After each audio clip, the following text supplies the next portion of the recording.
Hello, today we are presenting the Frozen Pipe Risk Monitor System. We're Group 13. I'm Austin Hartshorn.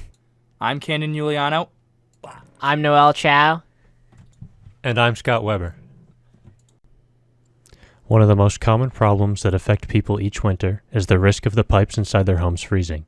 An average of 250,000 American families have one or more rooms in their homes ruined each winter by water pipes freezing and breaking, according to State Farm.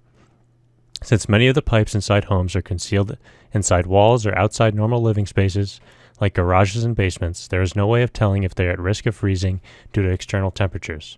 Without this knowledge of the temperature around their pipes, a home or business owner won't know if they need to take action to thaw their pipes, which could lead to disastrous consequences. Typically, people in more northern regions tend to be more at risk of having a pipe inside their home or business freeze. To collect some data, we looked at New England to gauge how cold a typical winter can be. We know that wintertime can be extremely cold, and this is how we came up with our idea. At some point, we have all been at risk or even had a frozen pipe ourselves and wanted to find a way to prevent this. We found that the average temperature of this past winter here in New England was around 16.7 degrees Fahrenheit. Through our research, we determined that this is well below the temperature that pipes start to be at risk of freezing. When the external temperature drops below 25 degrees Fahrenheit, water pipes in homes with little or no insulation are likely to freeze and break. These pipes are typically located in garages or basements where the heating systems of a home usually do not reach. When a pipe freezes, it can expand up to 9% in volume, causing cracks and bursts in a pipe. These small cracks in the pipe can have big consequences, seeing as a 1/8 inch crack can release 250 gallons of water a day. After researching the damages from frozen pipes, we found many statistics to show how much of a concern water damage from a pipe burst can be. In a report by the Federal Emergency and Management Agency, 250,000 homes have at least one room damaged by a frozen pipe annually. According to the Insurance Institute for Business and Home Safety, a single burst pipe can cause up to $5,000 in damages alone. An analysis done by the Hartford shows that the average claim from a frozen pipe claim is actually about $18,000.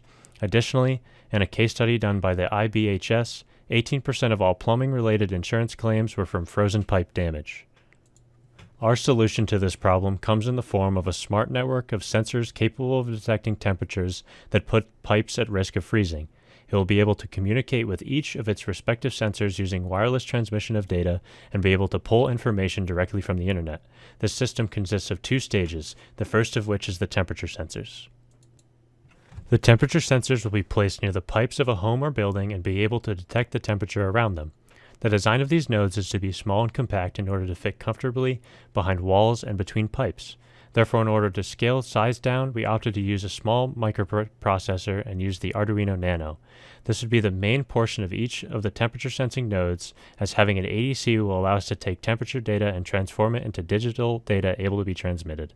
This temperature data that we'll be receiving will come from a TMP36 temperature sensor that is compatible with the Arduino. The sensor is capable of detecting temperatures from negative 40 degrees Fahrenheit to 302 degrees Fahrenheit. The sensor works by outputting an analog voltage to the ADC of the Arduino proportional to that of the temperature being read. Finally, this information is then transmitted through an NRF24 LO1 transceiver to our aggregator. The transceiver we used is a single-chip radio transceiver with a built-in 2.5 GHz antenna. We want this to transmit the data once per second to get a constant, accurate stream to assess the risk. The sensors will work in conjunction with the second stage of the system, which is the aggregator. We designed the system to only transmit this data after the instruction from the aggregator told each node individually to send information. The second major part of our system is the aggregator. This is essentially the brain of the whole system, which dictates commands to the nodes and processes information to determine if the pipes are at risk. It will act as both a transmitter and receiver, giving commands out to the nodes and taking in the information transferred back. The aggregator consists of two connected parts, an Arduino Uno and an Ethernet shield. The aggregator is connected to the internet via the Ethernet shield to pull data to make its decisions. The aggregator will parse JSON data from openweathermap.org and check it against the at-risk threshold, which we have determined to be 25 degrees Fahrenheit. Every 2 minutes, the aggregator will check the temperature from openweathermap.org. If the temperature outside is below the threshold, the aggregator will then begin to communicate with each of the nodes individually. Our project consists of 3 nodes, which are shown along the bottom of the screen. and an aggregator, which is shown on the top. The aggregator begins by connecting to the WPI network using its MAC address. It then requests data from openweathermap.org, which is an HTTP GET request. JSON data is sent back containing the temperature outside. If the temperature is below the threshold, it begins to request temperature readings from the nodes. All of this is done every 2 minutes using an NTP request from the government time server. When the nodes receive the request, they take temperature readings and send them to the aggregator. Each node uses a different character to check when it needs to send. In the case of node 1, it will receive the character 1 to begin sending. The aggregator will continue to request data until it successfully receives 7 readings.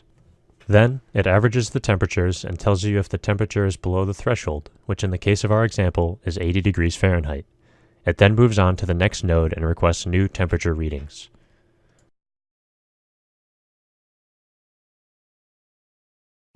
We are very pleased with our final project, but with more time and better resources, we would hope to be able to create smaller and more durable temperature nodes. For now, we've created an aggregator and nodes that function well as a prototype. We would want to be able to make it smaller by cutting down on the size of the microprocessor and using a smaller transceiver. Also, we would want to make it waterproof, as it is next to pipes and will be receiving a lot of condensation. For the purposes of this project, we have created a series of nodes that are able to wirelessly communicate with an aggregator node and have the aggregator connect to the internet and ask for information from different web servers. If we were able to make a final product, we would want it to be able to be used in any house or location across the world.